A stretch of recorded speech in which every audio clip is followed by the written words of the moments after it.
My memorable trip to the Caribbean began with a short layover in Atlanta, Georgia, where my brother and I got to go see the local college football game, which was a lot of fun, especially because right after we got to go soak in the hot tub and try out our new GoPro camera to see if it really functioned underwater. Well, then it was on to another kind of hot tub, the steamy waters of St. John's, which is where we stayed for most of the 4 week duration of our trip. And the water that you're seeing us swim in right there is actually right off the boat that we stayed in. Uh, the seabed was filled with reefs and awesome fish to check out in the mornings and when we were coming back in the evenings. So it was a lot of fun. We were really in a great spot uh, for some great diving while we were there. Not all swims off the boat were as peaceful and stress-free as this one was, mainly because of this guy, a 4 foot long barracuda whom the locals affectionately refer to as Tony. He liked to hang out right under our boat, which was about the furthest one out in the bay, and when we were coming and going from the boat, he would be oftentimes he would be sitting underneath, keeping a sharp eye on us.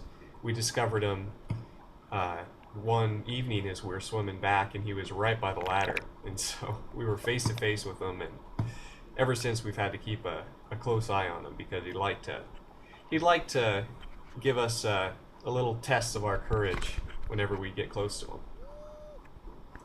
Now, after the first couple days of just taking it easy and hanging around the boat, we decided to go and explore the island a little more, which is when we found this guy up on a hike. We discovered that there were quite a lot of them, and the hike that we had decided to go on actually ran through an old 19th century, late 19th century sugar plantation. And so we got to see a lot of cool ruins of these buildings, these old plantation buildings. And of course, covering the floors of most of these ruins were all those little hermit crabs that you saw before.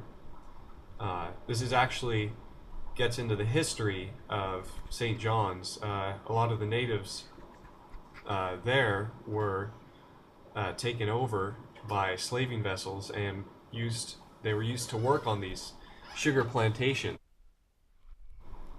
Well, after that hike, we decided to come back to the boat, and we spent a few more days diving around the boat and just enjoying ourselves.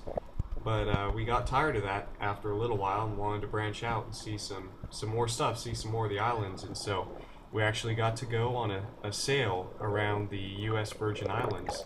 And one of the coolest places that we came to is this next spot, which is referred to as the Baths. It's a collection of giant boulders that crisscross all above you, and it's really cool. You get to walk through them, and they're lined up right next to the shoreline, and so the waves, once the tide will wash through them, and so you can walk through, and once there's a bunch of steps and ropes, and you can go right under these gigantic boulders, and once you get on the other side, there's actually this really nice white sand beach that you can lay out on. And it was a really amazing place. A lot of scientists actually they still haven't figured out how these things were formed. It's sort of like a Stonehenge effect. They're piled right on top of each other, and right around them there's no other formations like this. And these things were set up, well, they weren't set up, but they were thought to have formed due to volcanic activity in the area.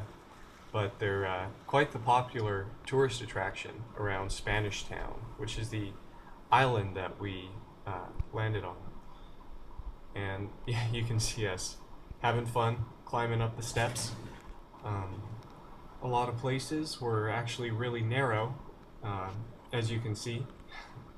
I'm trying to fit through there. I think I scraped my back more than a few times. But on to the next spot.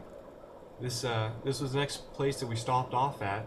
It was called Salt Island, And we stopped there because we had heard that there was a famous shipwreck there that was really popular for scuba diving and snorkeling. And this is right off our boat. That's actually the boat that we were on in the background. And all those bubbles you can see there are coming from scuba tanks, which are down at the wreck. And when we first got off the boat, we had looked down and thought it was just seafloor until we noticed it was actually this giant wreck. And so we were actually disappointed because it was actually quite a ways down there. But this is my attempt at getting down there. I was actually kind of quite proud of myself because I managed to make it right down to the shipwreck. And the part that I'm going down to is about 65 feet deep. And I actually got to bring the camera down there and record a little bit of the inside, although the lighting's not the best. But scuba divers that can actually dive through the wreck. And they'll go through there, and it's kind of neat because their air bubbles will collect inside the wreck, and for hours their bubbles will stream up through cracks in the hull, and it's like that bubble stream there, and so it really gives a really neat effect. You can see how high the water is above me. It was really a lot of fun, and after a few times doing that, I actually got chased out by a barracuda, which is one of the few sea creatures that we really got to enjoy. We got to see plenty of sea turtles. You can see a stingray. My brother was freaking out, saying I got too close. Some funny cucumber things, not quite sure what that is.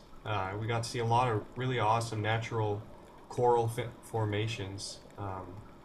And we saw so many different types of fish. You can see that giant school of fish there. I could live there forever and never learn all the names. All in all, though, we really had a blast. We really had a fun time down there. We got to take our dinghy out and explore around the coves, and it's an experience that I'll never forget. And I would recommend all you guys out there, take some time out of your busy lives and do something you really love.